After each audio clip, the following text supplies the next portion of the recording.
A single drop, that's all it takes. It's funny. I remember thinking that in the bathroom, my hand bleeding, my world ending. But that's not where this story starts. It starts with a different drop. A drop of rain on a smoggy apartment window 300 miles away from here. We were city people, Sarah and I. We lived our whole lives to the soundtrack of sirens, car horns, and neighbors shouting through thin walls. Our apartment was a fifth-floor box. It was fine. It was life. But we dreamed of quiet. We dreamed of trees we could touch, of air we could breathe. We dreamed of a yard for Buster. Buster. God, he was the best dog.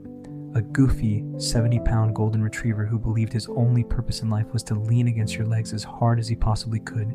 He was the main reason we needed to get out. That, and we just wanted to start our life. For real. It took 2 years of saving every penny. 2 years of late nights scrolling through listings looking for something that wasn't a dilapidated shack or a $1 million mansion. And then we found it. Mark, look at this one. Sarah had called me over to her laptop. Her voice hushed like she was afraid to scare it away. The pictures were perfect. A 2-story farmhouse, rustic but solid, with a deep wraparound porch. It sat on 40 acres of old-growth forest in upstate New York. The listing said the nearest neighbor was 2 miles down the road. The town itself, a town in the loosest sense of the word, really just a gas station, a diner, and a post office, was a 30-minute drive. It's isolated, I'd said. It's private. She replied, her eyes shining. It's our own private paradise. The drive up was an adventure in itself. The highway turned into a state road, which turned into a county road, which finally turned into a long, winding gravel path, marked by a small faded sign that just said private drive. My phone lost service 10 minutes before we even hit the gravel. Well, I joked, holding up the phone with its no service warning. Guess we're not ordering much pizza out here. Good, Sarah said, not even looking up from the window. I'm so tired of people.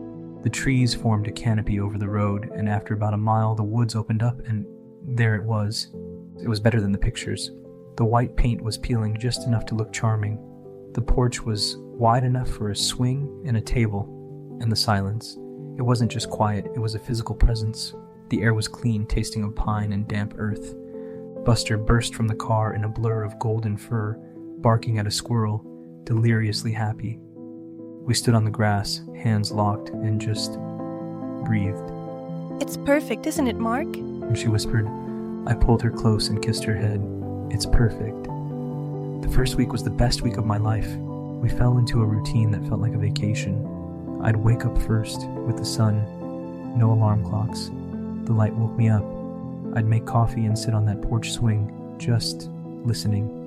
And at first, I couldn't hear anything. It was jarring. But then, you start to pick them out. The rustle of a mouse in the bushes, the specific call of a blue jay, the wind moving through different kinds of trees, a shush from the pines, a rattle from the oaks. It was a language, and I was just learning it. Sarah, she had her garden.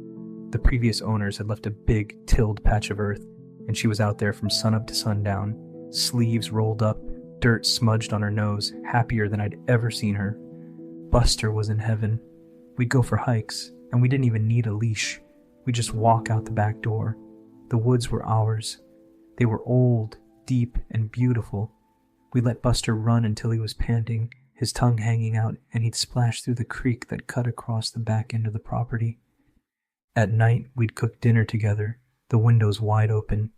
We'd drink a glass of wine, play some music, and by 10 o'clock, we were asleep, deeply, truly asleep, tired from the fresh air and the work, with Buster snoring at the foot of our bed. Life was simple. It was pure. It was exactly what we'd wanted. We were completely, utterly alone, and we loved it. It was about a week in, a Tuesday. We'd just turned out the lights. The windows were open, letting in that cool, late summer air. I was just drifting off, that perfect moment between wake and sleep. When Buster shot up, it wasn't a bark. It was a low, chest-deep growl, a sound I'd never heard him make. His head was cocked, ears pinned, staring at the open window. Buster? What is it, boy? Sarah whispered, her hand on his back. His fur was standing on end. Probably a raccoon, buddy, I mumbled, half asleep. Go back to sleep. Buster didn't move, he just stared. And then I heard it. It was Wrong. It wasn't the light, quick scratching of a raccoon. It was heavy, and it was slow. It moved from one side of the window, paused, and then scraped back again. Right beneath our window, I sat up. What the hell is that? Mark? Sarah's voice was tight. Buster let out a single sharp, and the sound stopped. Instantly. Dead silence, even the crickets seemed to have gone quiet. Okay, that's it, I said. I was annoyed. Some animal was tearing up the foundation, or Sarah's new garden. I grabbed the heavy-duty mag light I kept by the bed. Mark, don't go out there, Sarah said, grabbing my arm. I'm not going out, I'm just gonna look. I went to the window, my heart thumping a bit now. I clicked on the flashlight. The beam was powerful, cutting a perfect bright white circle into the night. I shined it down. Nothing. Just grass, dew, a few of Sarah's newly planted hydrangeas, the old rain barrel, no overturned trash, no, nothing. I don't see anything, I said, scanning the beam left and right. Not a thing. I pulled my head back in. Buster was still standing, trembling, staring at the window. See, buddy, nothing. I patted his head. He licked my hand, but he was still tense. I closed the window, locked it. I got back into bed and pulled the covers up. It was probably just the house settling, I said, knowing as I said it that it was a lie. Houses don't scrape. It didn't sound like settling, Mark. Sarah's voice was small. She rolled over, facing me. It sounded different. I put my arm around her. It was a deer, or a coyote. We're in the country now, remember? We have to get used to the sounds. She nestled into my chest, but I could feel she wasn't relaxed. And to be honest, neither was I. I lay awake for a long time after she'd fallen asleep, listening, but there was nothing, just a new kind of silence, a silence that felt like it was listening back. For the next few days, life went on. It had to, right? The sun came up. I drank my coffee on the porch. Sarah planted her lilies. We told ourselves the sound was a one-off, a welcome to the country moment. We were city people, we didn't know the sounds yet. It was a raccoon, Mark. A big one. Sarah had declared the next morning, mostly to convince herself. It was probably trying to get under the house. Yeah, you're right, just a big, fat raccoon. I agreed with her, even though the sound felt heavier than that. But what did I know? My entire life, wildlife, was a pigeon on a statue, or a rat on a subway track. Buster knew better, though. He wouldn't go near that side of the house after dark. He'd pace by the locked window, a low, unhappy whine in his throat, until I'd get up and draw the curtains. It was fine. Everything was fine. It was about 5 days after the scratching. A bright, clear afternoon, I decided to walk the full property line just to get a sense of our borders. Sarah was in her garden. Buster, for the first time in days, was running ahead of me, chasing a chipmunk, his tail wagging. He seemed to have forgotten the incident. I was glad. I wanted to forget it. The lawn ended abruptly, giving way to the woods. And these weren't just woods. This was forest. The trees were old, massive. Oaks and maples so tall they blocked out most of the direct sun, leaving the forest floor in a permanent state of twilight. It was beautiful, but imposing. I was following an old, faint game trail, just admiring the sheer size of the trees, when Buster suddenly stopped. He was about 30 yards ahead of me, stock still. His head was down, and he was growling, that same deep, chest-rattling growl from that night. Buster? What is it, boy? I called out. He didn't turn. He was staring at a massive, ancient-looking oak tree that marked the edge of our cleared land. What's wrong? I walked toward him, my hand on his head to calm him. Just a squirrel, bud. And then I saw what he was looking at, and my blood went cold. The marks. My first and only thought was, bear. 3 massive parallel gashes were torn deep into the bark. The wood underneath was pale and raw, weeping sap. This wasn't a little black bear like you see in nature documentaries. The scale of it was horrifying. I put my hand flat against the tree at the base of the lowest mark. It was already at my eye level. I'm 6 feet tall. I reached my arm up as high as I could, and my fingertips barely brushed the top of the gashes. 10, maybe 11 feet off the ground. Jesus Christ, I whispered. I'd seen bears in zoos. They were big, but this big? Do they stand up on their hind legs to do this? Is that a thing? This wasn't a warning. It was a statement. This is my territory. A new, cold, urbanite fear flooded my system. The fear of being somewhere you do not belong and being completely, totally out of your element. This wasn't my world. I didn't have a gun. I had a hatchet for clearing brush. I stepped back, my heart hammering. I looked at the other trees along the forest line. 1, 2, 5 of them, all marked. This wasn't a passing animal. It lived here. We were the intruders. We'd built our house on its doorstep. I looked back at the house. It was 100 yards away. It looked so flimsy. A little box of wood and glass. I suddenly pictured those claws, not on a tree but on our front door, on the thin dry wall of our bedroom. It wouldn't even slow it down. And Sarah, she was in the garden, on her knees, humming to herself, completely exposed. "Buster," I said, my voice barely a whisper. "Come on, boy, let's go." I backed away slowly, pulling Buster's collar. I didn't run. I'd read somewhere you're not supposed to run, or maybe you are. Crap. I kept my eyes on the dark tree line, expecting to see 800 pounds of fur and muscle emerge at any second. Nothing. When I got back to the house, Sarah was holding up a handful of radishes, grinning. Look, our first harvest. I had to force the air into my lungs to speak. I forced a smile. That's great, honey. What's wrong? You look like you've seen a ghost. Nothing, I lied. The first real lie. It's a lot of land. God turned around for a second. I couldn't tell her. I couldn't say the words. I think there's a bear the size of a truck living in our backyard. She'd be hysterical. She'd be in the car, on that long gravel road before I could even finish the sentence. I was the protector. I had to handle this. That night, I didn't just lock the windows. I went into the garage and found the previous owner's old, heavy wooden storm shutters. I spent an hour in the dark, clumsily drilling and hammering them into place over the downstairs windows.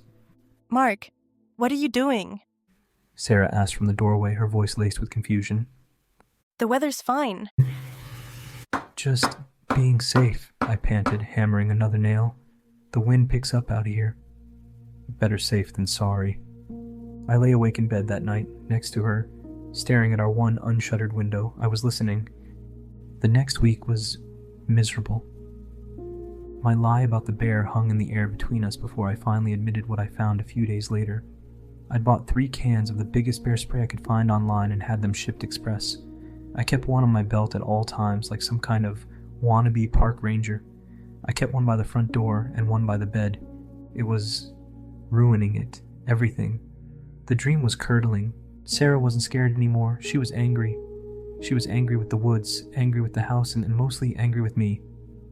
Mark, this is crazy, she'd said one morning, watching me map out the property line on a piece of paper. I can't live like this. I feel like a prisoner. If you're this worried, we should just leave. We're not leaving, I'd said, my voice sharper than I intended. I'm not going to be scared out of our own home by an animal. I'm just being cautious. You're not being cautious, Mark. You're being paranoid. You're scaring me more than any bear. She was right, I was.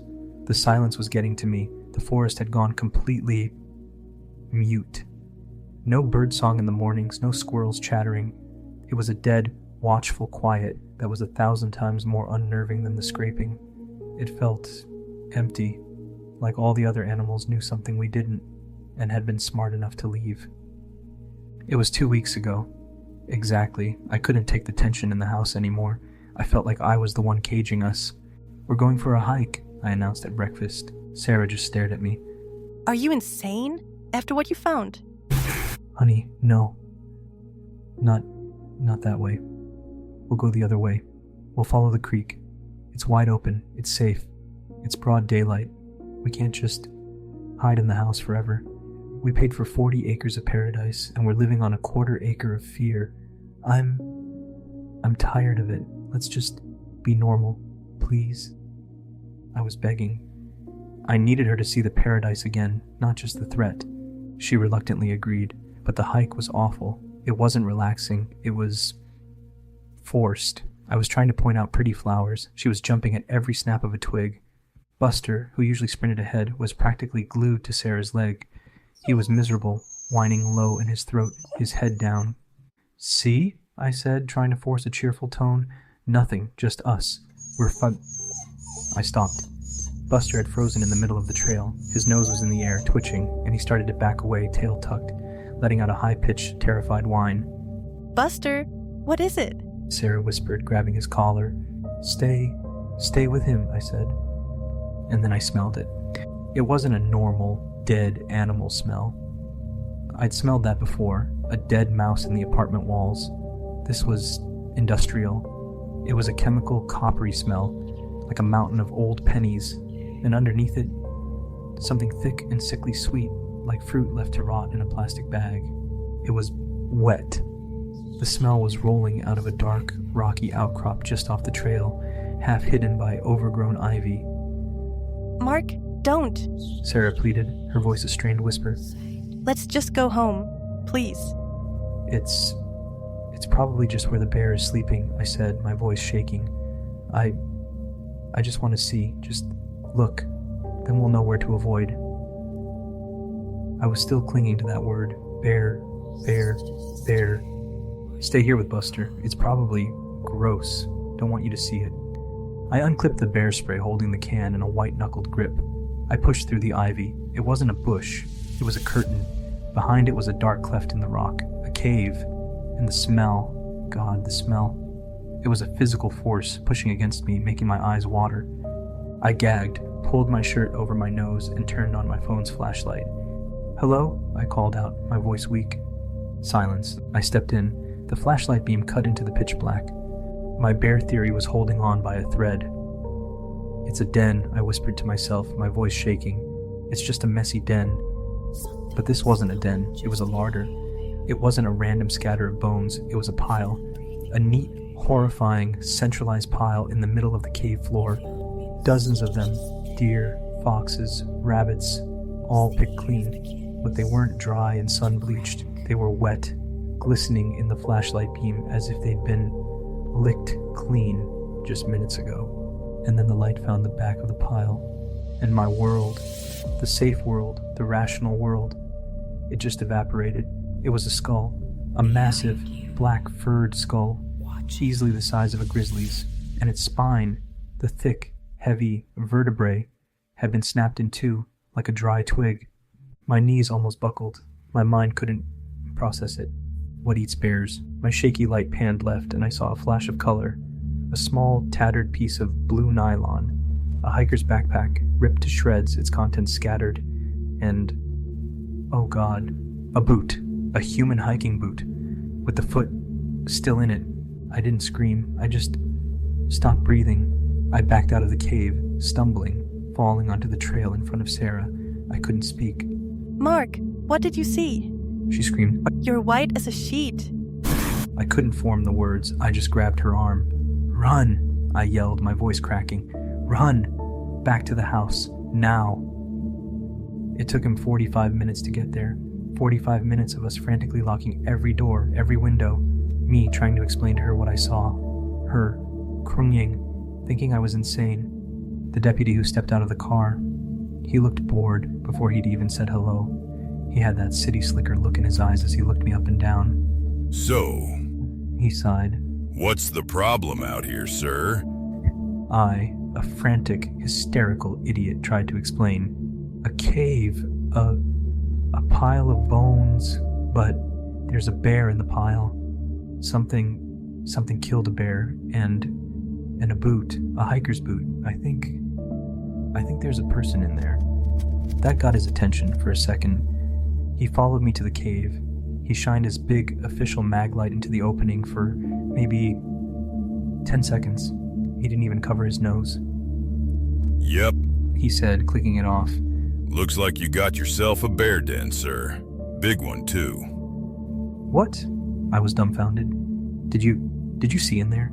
I told you. There's a boot. There's a backpack, for God's sake. A bear skeleton." He turned to me, and he actually chuckled. "Sir, a bigger bear or a mountain lion? Nature's brutal out here. Things kill things. It's the food chain. As for the boot and backpack..." He shined his light on a rotted-out log near the entrance. You probably saw a piece of that fungus. Looks like leather from a distance. And you're right, there is a backpack.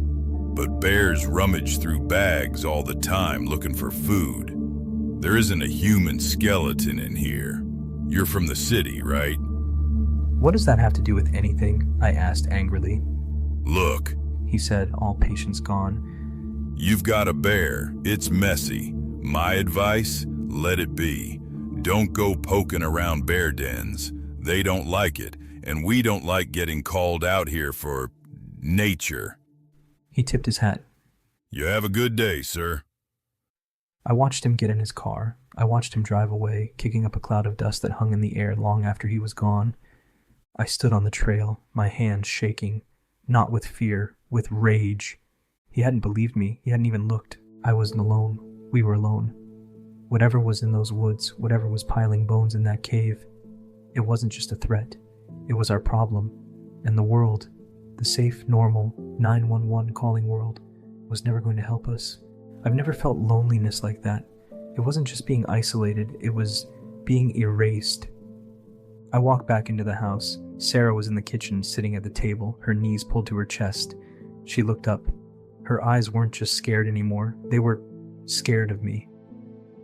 Mark, She started, her voice trembling. you saw a log. You told him you saw a boot. It wasn't a log, Sarah, I said, my voice hollow. It was. He's a cop, Mark.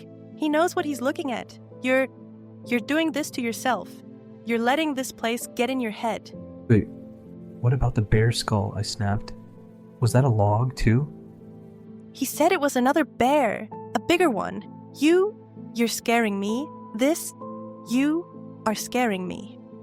She started to cry, a quiet, hopeless, defeated sob. And that was it. That was the moment. The deputy thought I was a joke. My wife thought I was crazy. I was completely, utterly alone. If we were going to survive, it was on me, and I had no idea what I was up against. I couldn't just...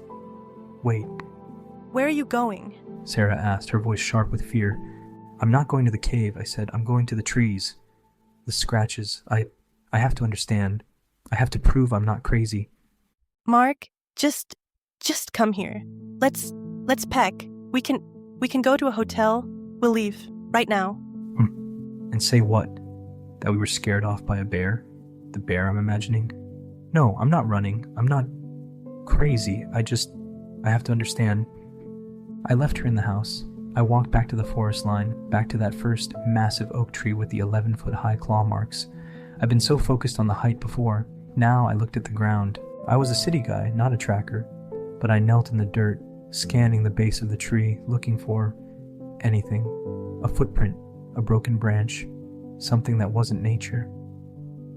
My fingers brushed against something flat and unnatural under the layer of dead leaves. A stone, a piece of dark gray slate, flat and square, like a paving stone. It didn't belong here. My heart hammered. I wedged my fingers under it and pulled. It was heavy, but it came up, sucking free from the damp earth. Underneath was a hole, and in that hole was a shrine. In a small dirt hollow are small twisted figures made of twigs and twine. They look like crude, spidery stickmen. Next to them is a bundle of black feathers in a small cracked bowl. This wasn't a bear. I felt a new kind of dread. A human dread. This was people. This was weird. This was a ritual. I looked at the flat stone I'd pulled up. On the underside, someone had painted a symbol. It was a single vertical line with a circle in the middle and 3 horizontal lines scratching through the circle. It looked like a blind, stitched shut eye.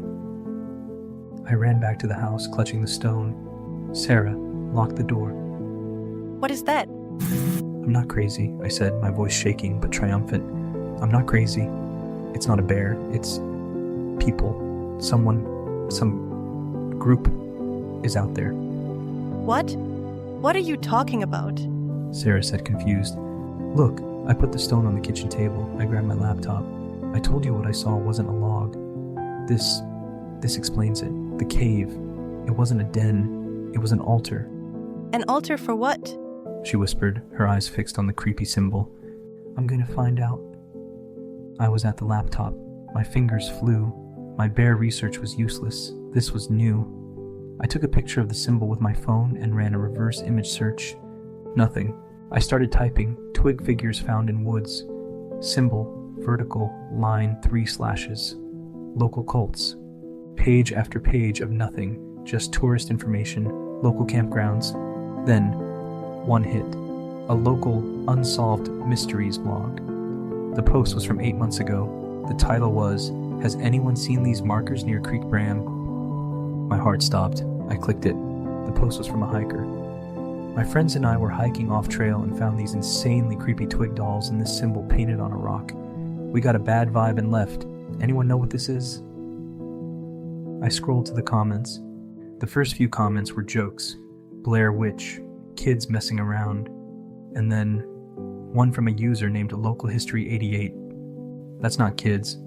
Get out of that area. That's Penitent Land. My grandfather told me about them. They're a local group. Not friendly. They believe a spirit lives in those woods. They leave it gifts at an altar. My hands were shaking. Gifts. The cave. I kept scrolling. Another user, truthseeker_NY, replied, "It's not just a group. It's a cult. They call themselves the Grief Eaters. They're all people who've lost someone. They believe this in the woods is a blind god that feeds on their sorrow and sacrifice. They worship it." A third comment. This one made my blood run cold. I heard from a guy who tried to join them. It's real. He said the weirdest part of their ritual is that they're terrified of running water. They'll only use stagnant pond water for their rituals. They believe pure, running water cleanses the spirit's claim on a place. Total nut jobs, but creepy as hell. I stared at the screen. A blind god. I looked at Sarah. She looked at me, her face sheet white. She'd been reading over my shoulder. Mark, She whispered, her voice cracking. the scratching, that first night, under the bedroom window. What about it? That's where the old rain barrel is. The one that's always overflowing. The one with that disgusting stagnant water in it. The silence in the room was absolute. It wasn't a bear. It wasn't a ghost. It was a thing. A real physical thing. And a cult. A group of grieving, insane, local people were actively worshipping it in our backyard. We hadn't just moved onto a monster's territory. We'd moved into his church. The knowledge was the worst part. The house was a prison.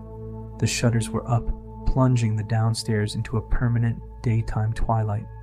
We lived in the kitchen and the bedroom. We never went outside. We were a wreck. Sarah was on the phone, frantically speaking with her sister, finalizing the plan. We're leaving tomorrow. First light. I don't care what you have to do.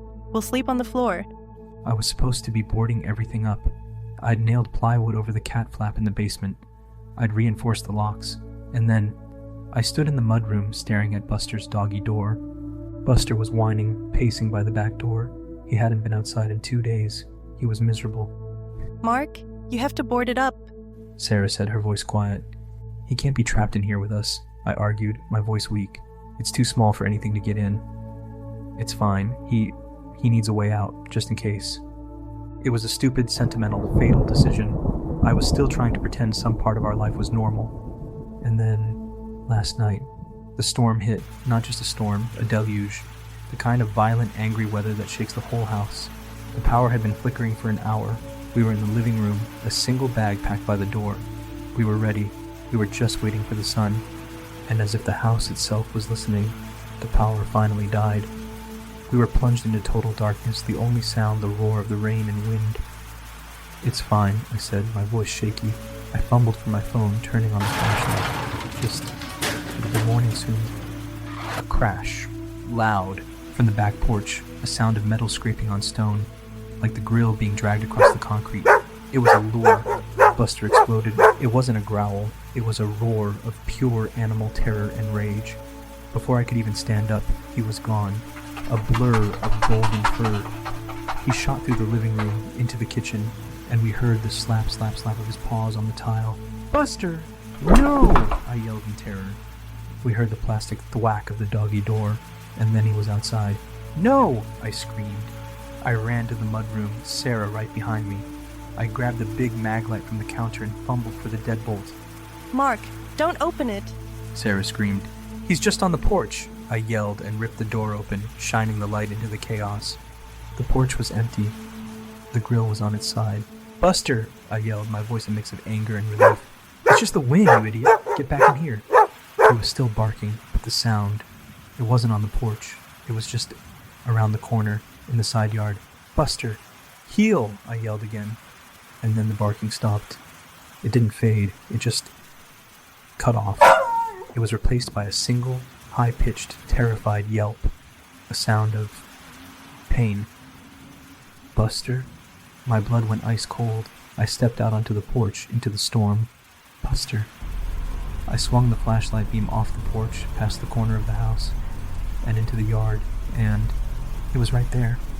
Not in the woods, not 100 yards away. It was 20 feet from me, standing in Sarah's garden. It was holding him. It was so tall. Its head was lost in the darkness above the flashlight beam. I just saw the wrongness of its body, the gray, emaciated skin, the arms bent at angles that can't be. It had Buster in one of its mangled 3-taloned hands. Buster, my 70-pound dog, was just limp, like a rag doll. The creature, it heard me. It turned its head, slowly. The beam of my flashlight slid up, and landed on its face. The stitched-shut eyes, the noseless, angular features, the demonic, grinning mouth, its cracked lips pulled back. We stared at each other. Me, this impossibility. It opened its mouth, and a wet, gurgling chuckle echoed in the storm, and then it leapt. It didn't run. It didn't climb. It leapt in one impossible, fluid motion over the 6-foot privacy fence and into the darkness of the woods, and was gone. The sound of it just vanished. I didn't move. I couldn't. My arm was still outstretched, holding the light. I couldn't breathe. My shaking hand. The beam drifted down from the fence, down to the patch of mud and ruined flowers where the creature had been standing. Oh God, there, in the mud, half covered by a wet leaf, his red and blue collar. It hadn't been placed there. It had been ripped off. I fell back. I slammed the door. I shot the deadbolt, the chain, everything. Sarah was huddled in the corner. "Where's Buster? Mark, where's Buster?" I slid down the door. I couldn't speak. I opened my hand. I'd run back and grabbed it without even knowing.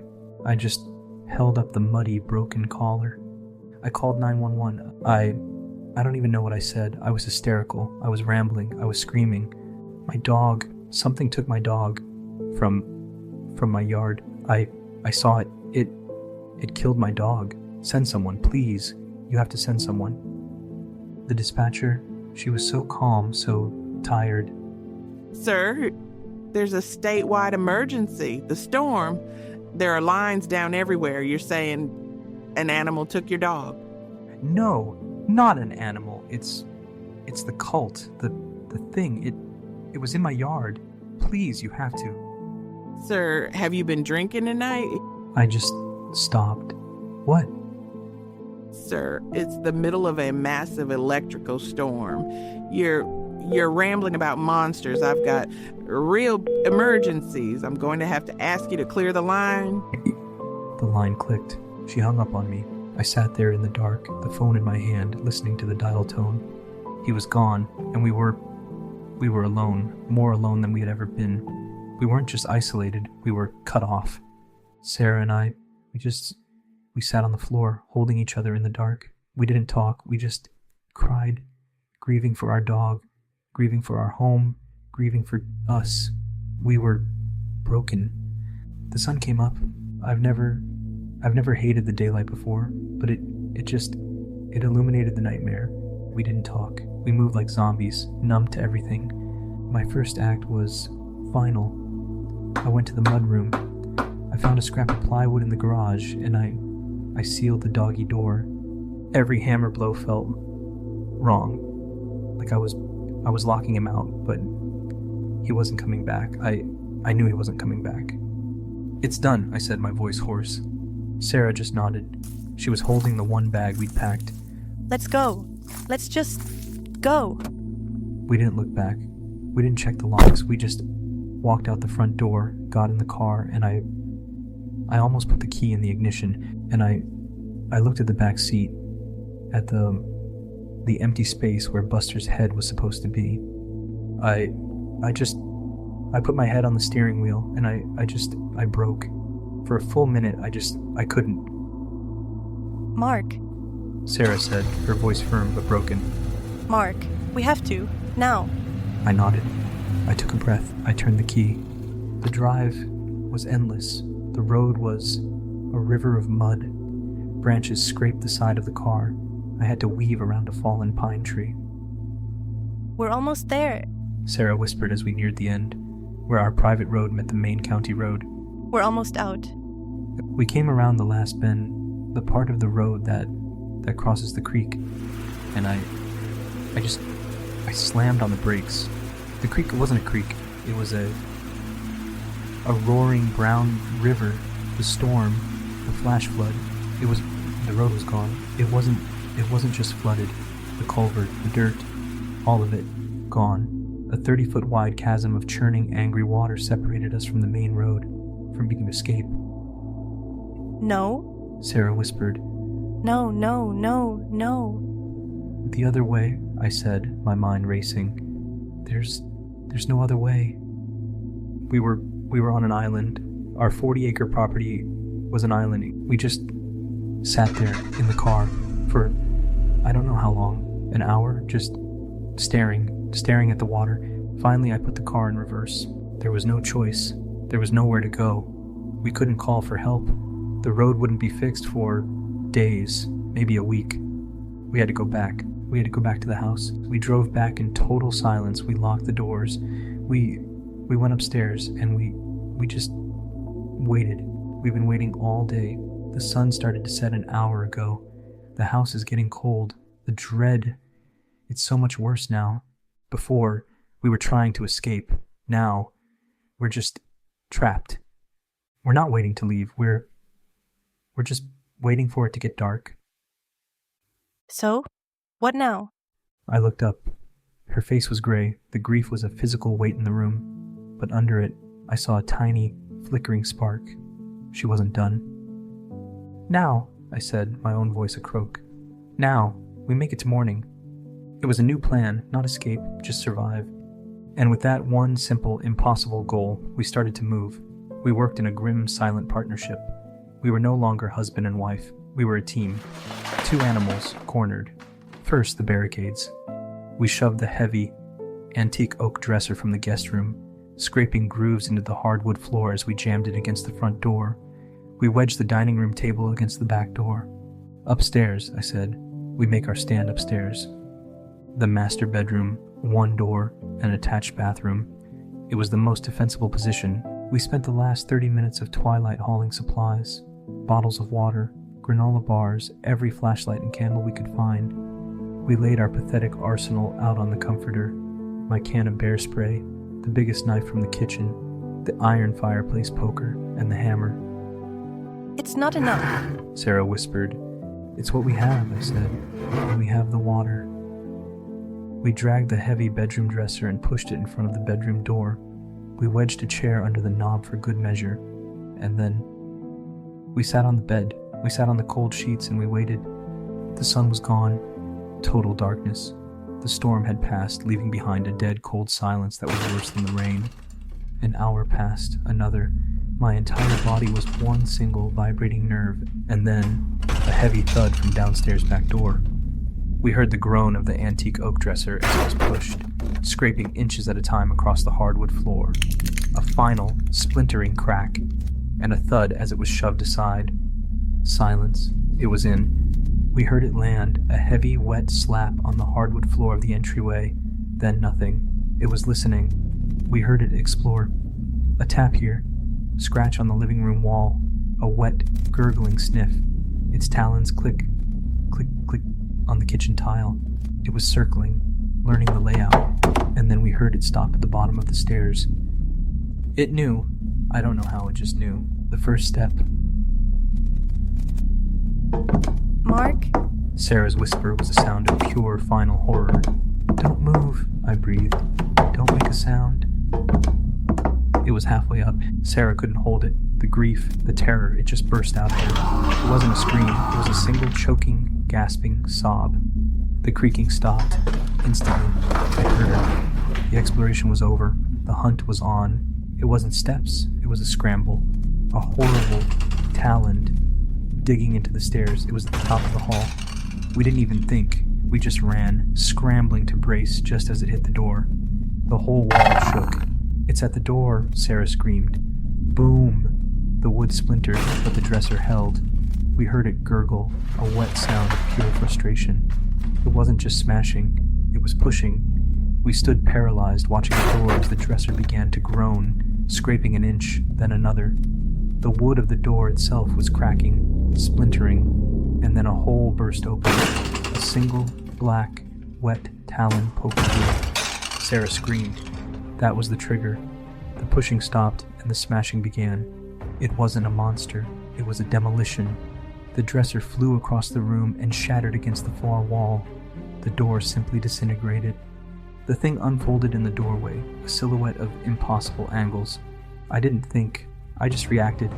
I grabbed the fireplace poker, screamed, "Get back!" and swung with all my might. I hit something solid, something hard, and the thing shrieked, a sound of pure, drowning rage. It swiped at me. I just saw a blur of talons and felt a white-hot pain rip across my hand.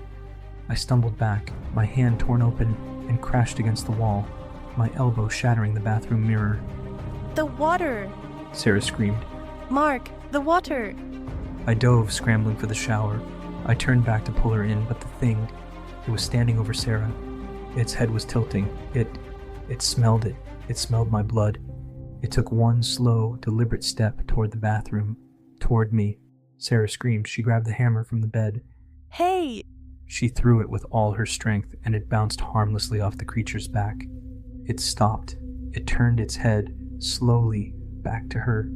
And I was in the bathroom. I just stood there, in the bathroom doorway, numb. My mind empty. I looked down at my hand. In these moments, it felt like time had slowed down to a vicious ooze. The breath in my throat failed to release. Sarah didn't even have time to scream. The creature turned and with impossible speed swiped its claws. My eyes closed on instinct and my breathing stopped. It was silent. The world paused around me as my stomach threatened to empty right there. Then I heard a new sound from the bedroom, a wet, tearing sound, then dragging. With slow horror, I realized it had begun to take her. My eyes watered with self-loathing as I stood in that bathroom, too afraid to move and protect what remained of her. I was pathetic in that moment, fear and survival overtaking the vows of marriage. The dragging stopped somewhere down the stairs without ceremony, like it suddenly lost interest. My breath hitched, the world went deathly quiet. It was like the house itself was listening, daring something to make the smallest noise. A single drop. That's all it takes. I remember thinking that as I watched the blood well up from the cut on my palm. The liquid iron gathered, trembled, and then detached from my finger. It hit the floor. A tiny pat. In any other world, it would have been silent. Here, in this house, it was a gunshot, a dinner bell. I was already moving. Quickly, but ever so quietly, I poured myself from the bathroom doorway, not from behind the sink. I threw myself along the wall, into the dark bedroom, landing silently on the carpet. I scrambled to the opposite corner of the room, praying with all my soul I wouldn't make another sound in the dark. My footsteps were quick but muffled, thanks to the dense carpet. My heart hammered in my ears, and every fiber in my being begged me to just run out the door in an attempt to escape the night. I knew doing so would certainly lead to a swift death, but it's funny how quickly your instincts attempt to take over. No matter how sad or depressed you may be, when you face mortality, your body will fight with all its might to live just 1 second longer. You can spend years feeling adrift, depressed, not even sure you want to be here, but when something with claws and malice comes for you, every cell in your body screams to live. Just one more second. I covered my mouth and willed my heart to be still, and I listened. It was coming. The sound began down the hall, the creaking, not the house settling. No, this was the sound of bones worn thin, of joints grating against each other like stone on stone. It reminded me of a dead tree in a storm, threatening to snap. Its long talons clacked against the hardwood floor. I winced, imagining the fresh scratches in the varnish of my new house. With every step, its body groaned and protested, but the thing paid it no mind. As it drew closer, the stench rolled in ahead of it. I had to cover my mouth for a new reason, holding back the bile that rose in my throat. It was the smell of rot, of old copper, and something sickly sweet, like spoiled fruit. I had to be quiet. I had to blend into the walls. I pressed myself into the cool drywall, so hard I felt I might phase through it, become just another shadow in the dark. My eyes bored holes into the blackness of the hallway. The creature crept closer, leisurely, as if it knew I had nowhere to run. It had no urgency. It was savoring this. It reached the bedroom doorway, and as it entered, the darkness itself seemed to peel away from it, recoiling. We always fear the dark, but it was ironic. Even the boogeyman wanted nothing to do with this thing. My body demanded I look. A prey's final, defiant gaze, forcing me to absorb every detail. I stared at where its eyes should have been. The sockets were stitched shut, a grotesque, lumpy seam of thick black thread. The skin around the stitches was torn and raw, as if the creature was still trying to claw them open. It stood on its hind legs at an unnerving, impossible height. A mop of matted wet hair scraped against the ceiling, leaving a dark trail on the white paint. It raised its head, tilting it. A wet, gurgling sniff echoed in the room. It was tasting the air, my fear, my blood. I bit my lip to hold back a scream. Between its cracked, bloody teeth, bits of flesh dangled, and something else, a scrap of fabric, blue, the color of her favorite pajamas, my poor, poor wife. The thought was a luxury. That was grief. This was survival. Whatever this thing was, by the grace of God, it was blind, but it could smell, and it could hear. It pushed further into the wall as the beast settled back on its malformed legs. It put one mangled, 3-taloned hand on the bed. The mattress creaked, threatening to give way. The nails, without even trying, cut through the comforter, staining it a dark red. It let out a frustrated wet gurgle and circled the center of the room. Slowly, it felt its way into the bathroom. It stopped. It seemed to shudder with anticipation. It leaned down, sniffing the single drop of blood I had left on the tile. I watched, horrified, as it no-holed deeply over the spot. With a disgusting thwack, it lolled out a mutated split tongue and lapped at the liquid. The reaction was instant. It wasn't a shudder of anticipation anymore. It was rage.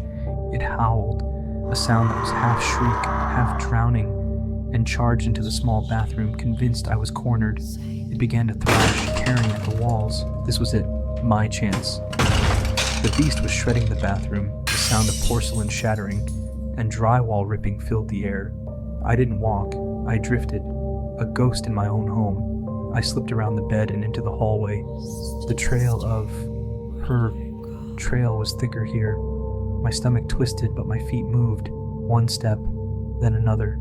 Tears came, hot and blinding, but I didn't make a sound. I wasn't just running from it. I was running for her. I would not let her just end like this, an unmarked meal. I reached the top of the wooden stairs and gripped the rail, my knuckles white. As I descended, the trail of blood grew thicker. The darkness swallowed my vision, but at the bottom, the porch light we always left on leaked through the door's glass panels. Freedom, life. The further I went, the more that sickly, sweet scent of blood and undigested dinner poured into my nose. Chicken noodle soup and broccoli. My stomach turned violently. I reached the last step. The kitchen stood to my right, the porch light illuminated just enough to see a shape, a pile, behind the island. My rational mind screamed at me, "Do not look, do not look. Don't give it a name, keep moving." I obeyed. I forced my eyes forward. The door was right in front of me. My hand shook violently as I reached for the handle. I missed, my trembling fingers grabbing the air inches below. I took a steadying breath, tried again. My bloody palm grasped the cool metal. I paused. Why? Why did I pause? I strained my ears. The thrashing in the bedroom. It had stopped. How long had it been quiet? 10 seconds? 30? A cold dread, colder than the metal in my hand, washed over me. My breath hitched. It wasn't at the top of the stairs, it was at the bottom. 10 feet away, perched low, silent, learning. I watched, paralyzed, as it took one more step onto the wooden floor. It curled its talons inward, placing its mangled foot down on the fleshy pad. Silently. It had made a mistake upstairs. It had announced its presence. It wasn't making that mistake again. It was hunting. The porchlight caught it. No shadows to hide in now. It was wrong. Gray, emaciated skin, stretched tight over too many joints. Its arms and legs bent at angles that physics shouldn't allow. I could see the bulge in its stomach, her. Its face was angular, noseless, just 2 vertical slits that flared as it inhaled. Its cracked lips were pulled back in a permanent demonic grin. I was frozen, boxed in, the wall to my right, the door at my back. It stalked forward, one awkward, silent step after another, blocking my only path. My eyes darted.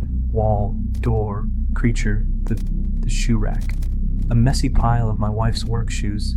She always left them there. I always told her not to. Someone's gonna break their neck on these, Sarah, I'd say. A strangled sob caught in my throat.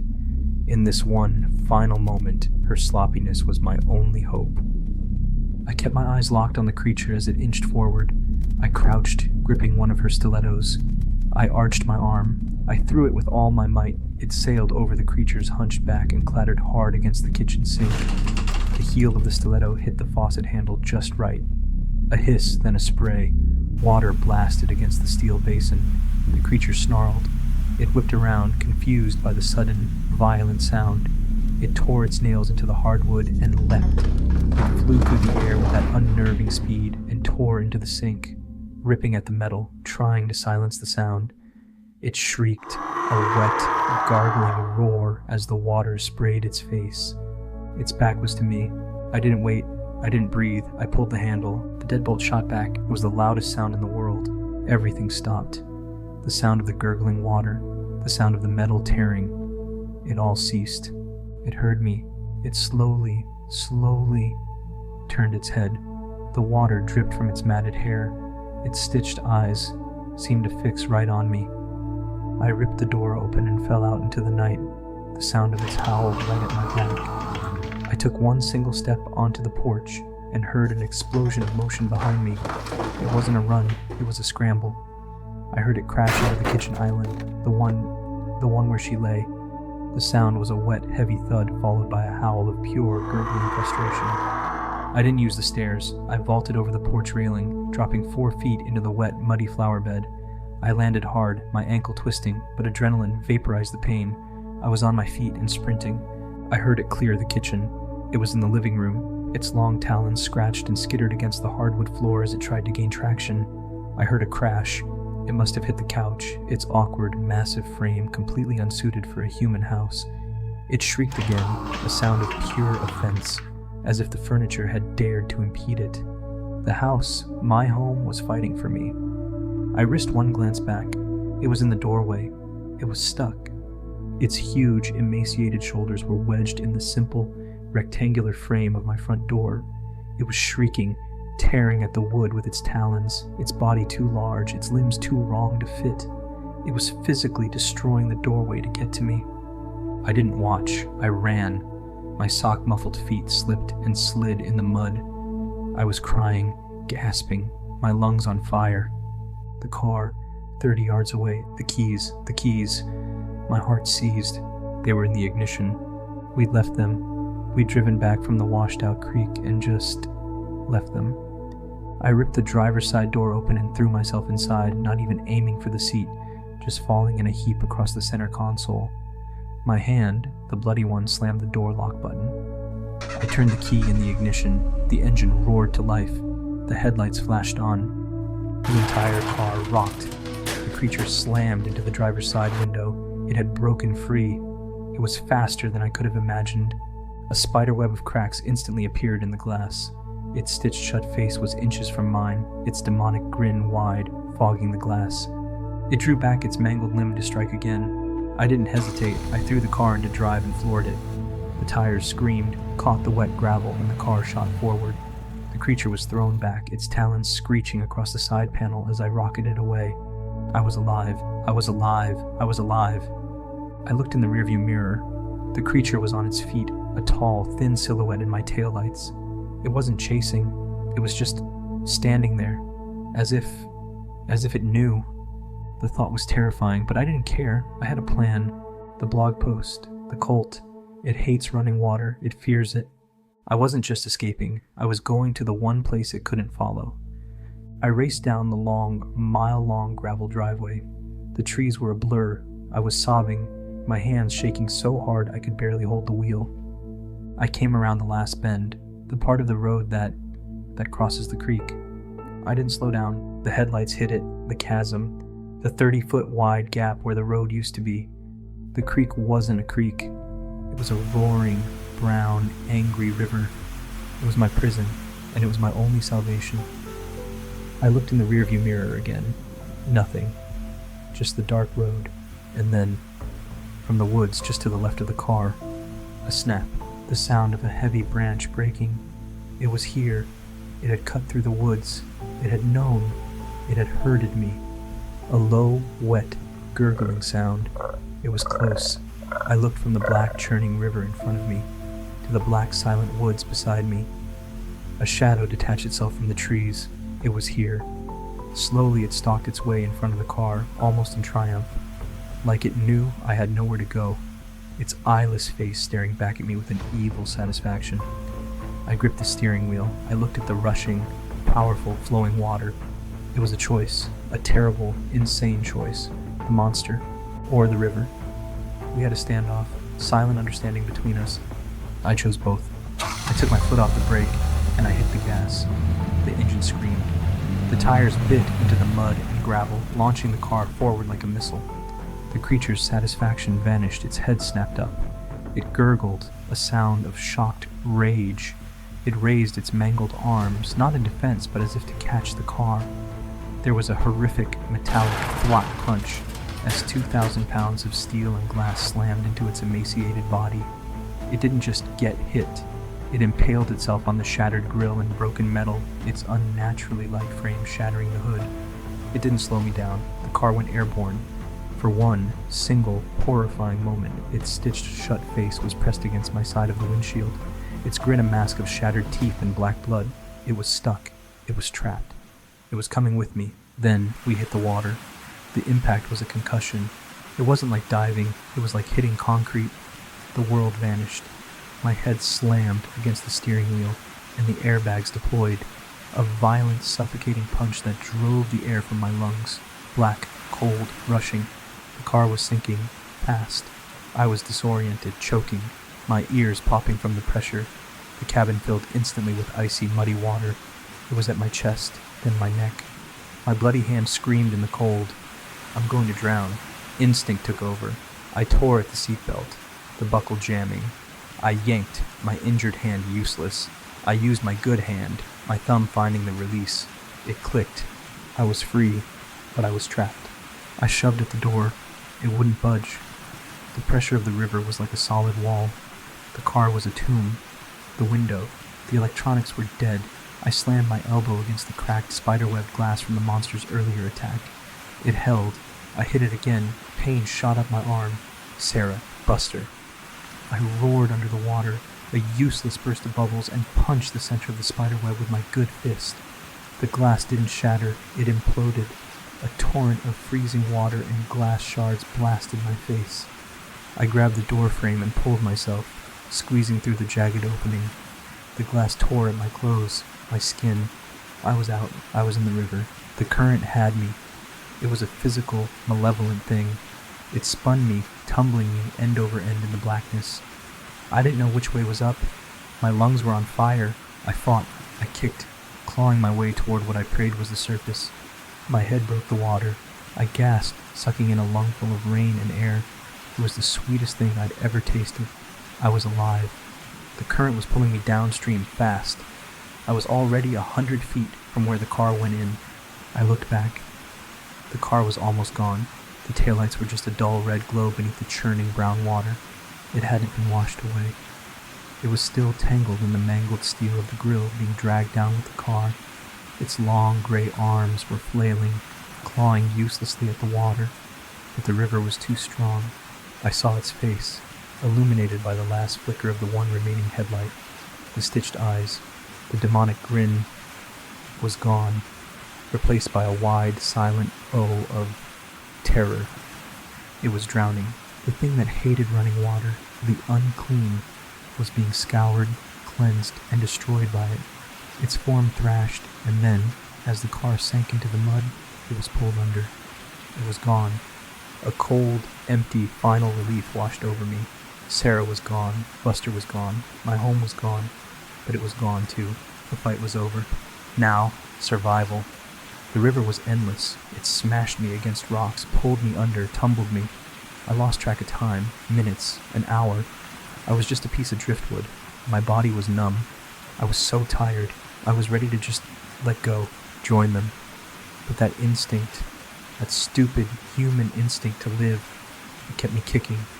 My feet, they hit mud, soft ground. I'd washed up on a shallow bank. I didn't have the strength to stand. I just crawled. I crawled on my hands and knees, my bloody hand leaving a dark trail I couldn't see. I crawled through mud, through thorns, through wet grass. I didn't know where I was. I didn't care. I just moved, away from the water, and then I saw it. A light. It was faint, yellow. A single porch light through the trees. Oh, a house. I crawled the last few feet. My body gave out. I collapsed on the wet grass of their yard. My hand outstretched, my head turned toward that one, single, beautiful, boring porch light. I don't know if I screamed. I don't know if I made a sound. I just lay there. The sound of the river was gone, replaced by silence. A real, peaceful, empty silence. I had lost everything, but I was alive. I woke up in a hospital, days later. The doctor had informed me that the neighbors had opened their front door to what they thought was a corpse on their yard. Apparently, the river had dragged me nearly 10 miles down the road. The police came next, questioning me. The same sheriff from before, now looking a bit solemn. They had waded the river out and crossed it with a temporary bridge a day after they found me. My wife's torn corpse, the house being a destroyed pile of splinters on the inside with deep talon marks everywhere, even my car washing up another 15 miles away near the town. There was a lot of questions, a lot of, "I'm sorry about the bear attack." I never corrected them. I was tired now. I didn't care anymore. There's nothing left for me anyways. The only thing that matters is that thing was dead, and I killed it. All that was left was to finish off this cult that started it. Hey guys, so welcome to my very first video. As you can tell, I'm completely new to all this, but I've been watching the creepypastas and videos like this for many years now, and I finally wanted to get off my butt and actually start contributing to the community as well. Obviously, I'm still learning a lot when it comes to audio mixing and storytelling and things like that, so if you have any advice for me or any criticism at all, please let me know. And if you enjoyed it, I hope that you like and subscribe, and we can do this another time. So, if that's the case, I'll see you in the next one.